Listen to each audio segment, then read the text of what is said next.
know that she my white horse, she my medical. She like my baby mama, know how to take care of me. Give my baby problems, you gon' regret everything. So I let her know, gotta let her know. Came through the front door, I'll be ready for her. And if it's what you want, I'ma give it to you. Not everyone in a lab coat is an expert, and the guilty will go through great lengths to incriminate themselves. Welcome back to Always Watching, and let's talk about the Innocence Project. Okay, so I just finished watching the Innocence Project, and you leave these documentaries and you don't know what to think. So let's just take it step by step. So it's a docuseries, it's 8 episodes detailing the lives of men who were convicted for crimes they didn't commit.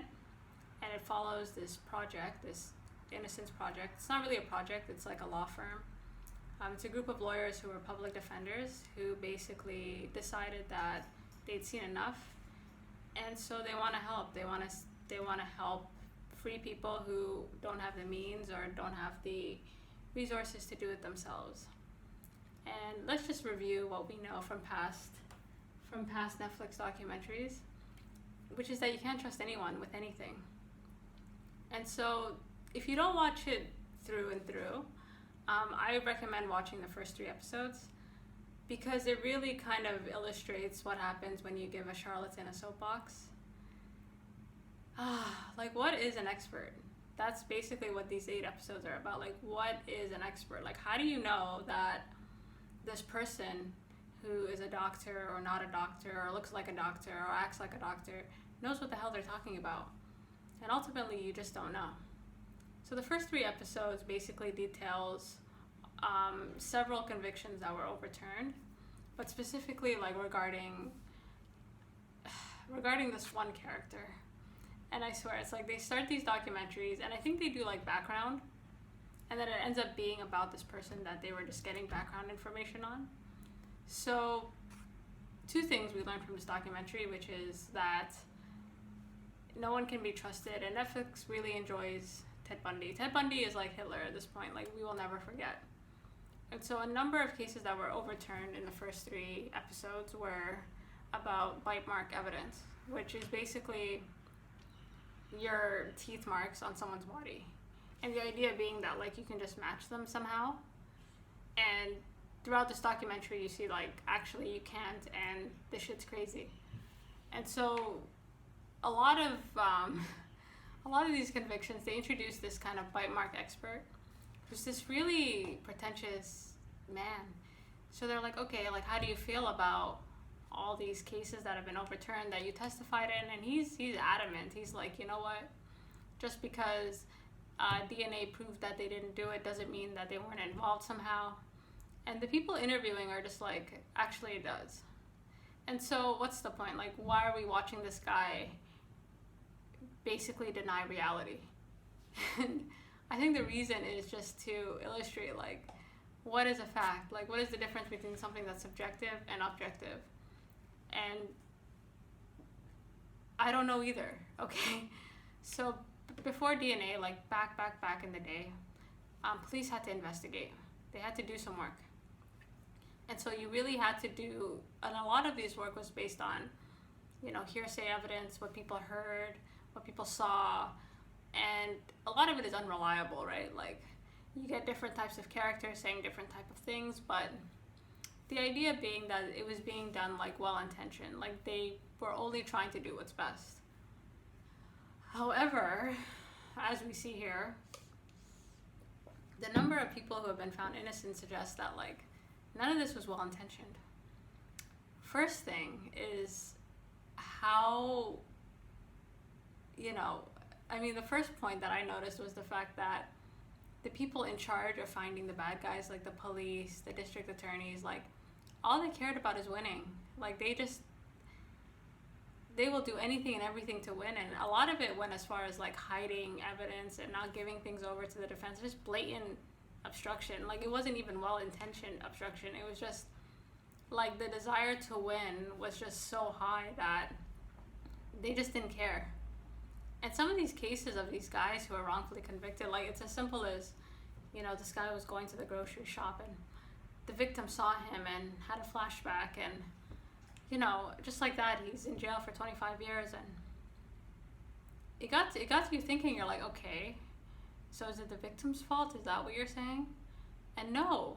And then so as the documentary goes on, and you're listening to these people talk, and like slowly, the documentary introduces like a number of different evidence experts.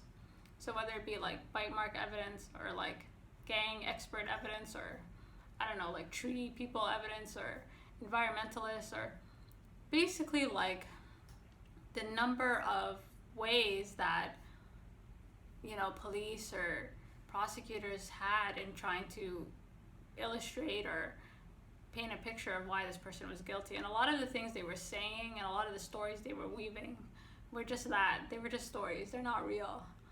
And so one of the things that struck me was one of the guys in the Innocence Projects, he was saying how they go to different conventions and different things in the States just to keep up with like the trends. So it's like fast fashion almost, like, this shit's crazy. So he goes and he sees like what's the latest in kind of this bullshit evidence, and you see it's like a whole industry.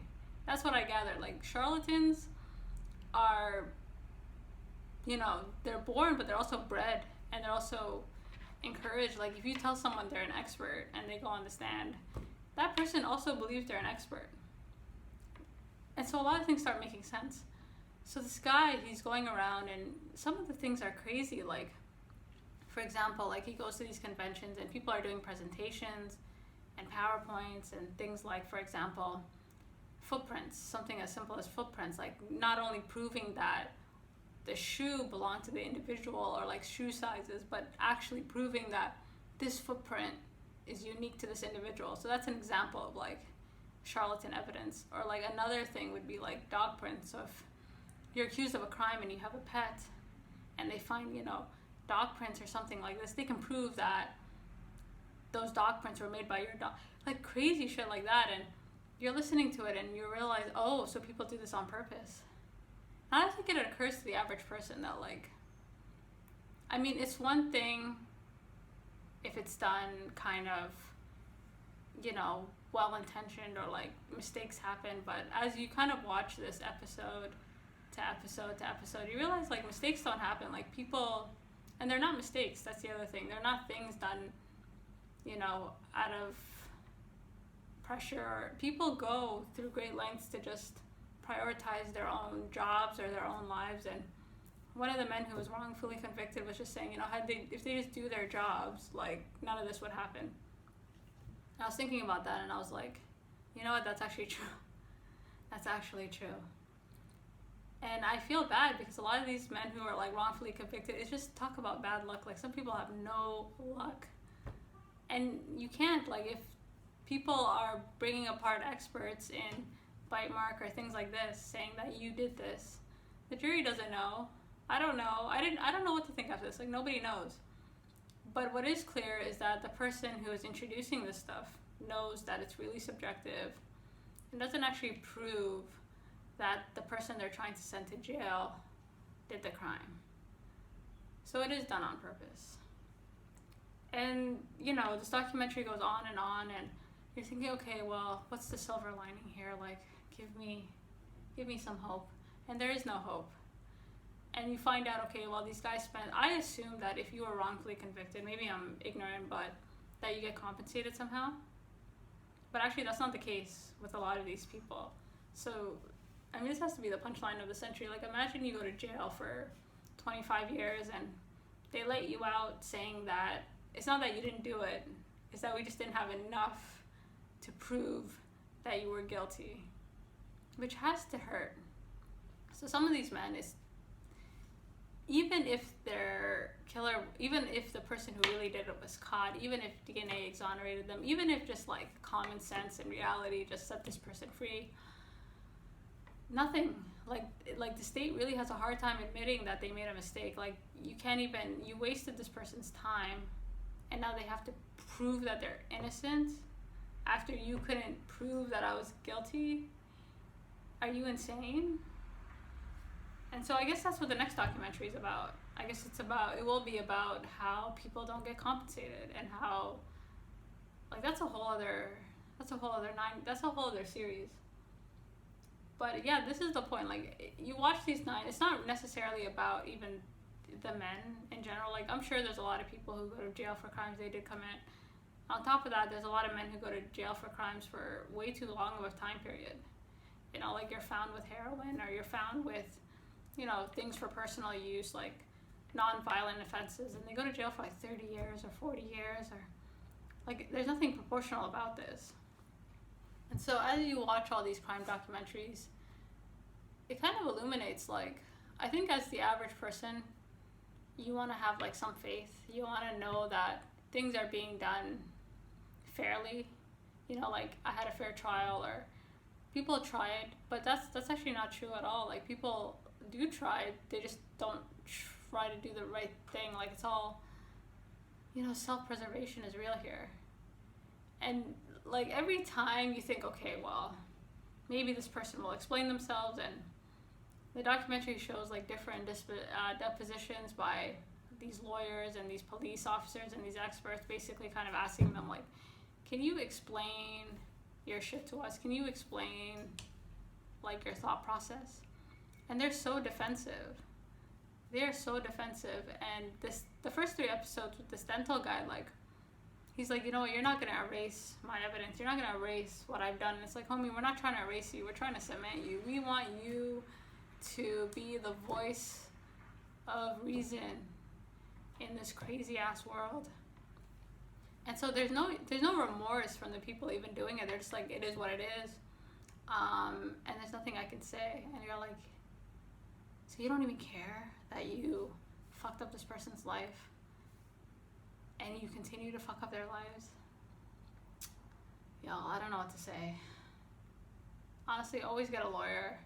Don't trust anyone, especially the police, or just, I think it's just sad that,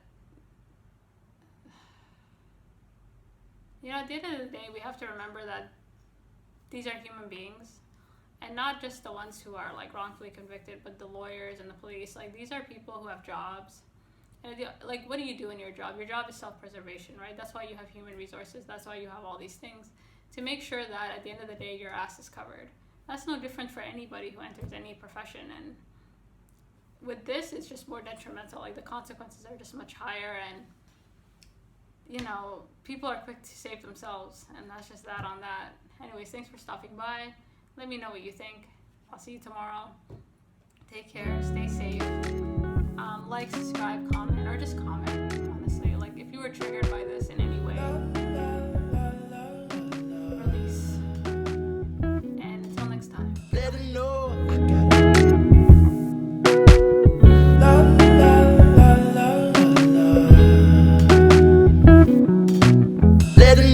I gotta let her know that she my white horse, she my medical. She like my baby mama, know how to take care of me. Give my baby problems, you gon' regret everything. So I let her know, gotta let her know. Came through the front door, I'll be ready for her. And if it's what you want, I'ma give it to you.